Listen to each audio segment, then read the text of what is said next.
Bonjour, une petite réflexion sur la paracha de Kedoshim, qui entre autres comporte la fameuse phrase, le verset qui dit Ve'ahavta lereacha kamocha, et tu aimeras ton prochain comme toi, comme toi-même, tel qu'on a l'habitude de traduire ce verset. Il est une discussion à savoir, est-ce que c'est vraiment comme toi-même?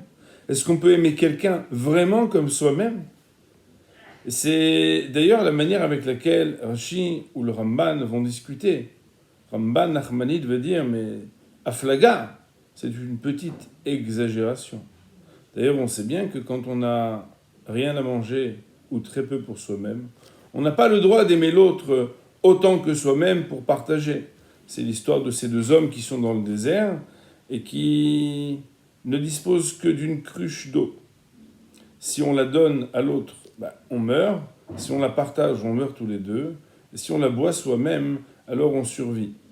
La halakha va être, la loi juive, c'est que d'abord c'est toi-même et ensuite c'est l'autre. Et c'est ainsi que le Ramban Nachmanide explique que aime ton prochain comme toi-même, mais pas plus que toi-même et pas exactement comme toi-même. Il n'en reste pas moins que dans cette explication, et quelle que soit l'interprétation de ces versets, la relation à l'autre a un lien avec la relation qu'on a avec soi-même. En deux mots, ça veut dire que je ne peux pas aimer l'autre si je ne m'aime pas moi-même, et que aime ton prochain comme toi-même, ça commence d'abord par soi-même.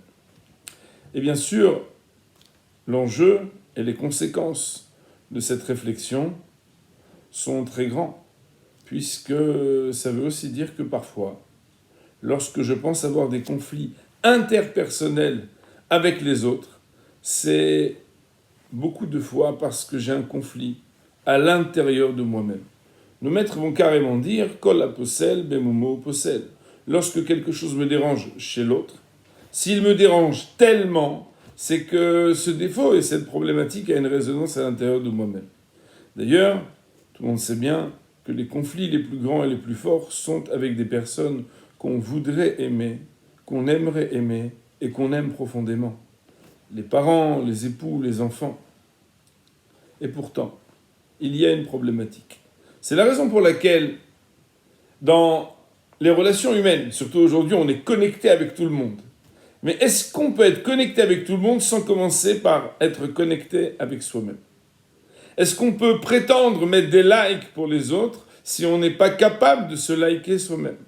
Est-ce qu'on est capable de mettre ses yeux à contempler, réfléchir et chercher à comprendre la profondeur de ce qui se passe chez l'autre si on n'a pas déjà fait soi-même une introspection pour essayer de comprendre ce qui se passe à l'intérieur de nous-mêmes? Nos maîtres vont dire que le mot Ahava, Aleph, Hei, Bet, Hei, Aleph c'est 1, Bet c'est 2, 2 et 1, 3. Hei et Hei font 10. Donc Aleph, Hei, Bet, Hei, c'est 13. Et c'est la même valeur numérique que Ehad, qui veut dire 1. Aleph, qui vaut 1 dans les valeurs numériques. Het, qui vaut 8, 8 et 1, 9. Et Dalet, qui vaut 4, 9 et 4, 13. Il n'est pas possible de créer d'amour et de relation avec l'autre si on n'a pas déjà avec soi-même quelque chose qui nous unit et qui réunit nos forces. Et c'est la raison pour laquelle la Torah, dans sa profondeur, comme elle est la parole divine, nous fait réfléchir au fait qu'on ne peut pas être en phase avec l'autre si on ne commence pas par être en phase avec soi-même. Aime ton prochain comme toi-même. C'est que tu ne peux avoir d'espoir, d'amour et de relations sociales, amicales, conjugales, parentales, équilibrées, que si tu te préoccupes d'abord et avant tout de la relation que tu as avec toi-même. Un sujet qui doit faire beaucoup réfléchir et qui résonne très profondément lorsque finalement on est très très seuls tous sur nos téléphones intelligents, mais dans l'intelligence émotionnelle, finalement, est-ce que dans cette solitude, on prend le temps de réfléchir pour apprendre à s'aimer soi-même? Shabbat Shalom.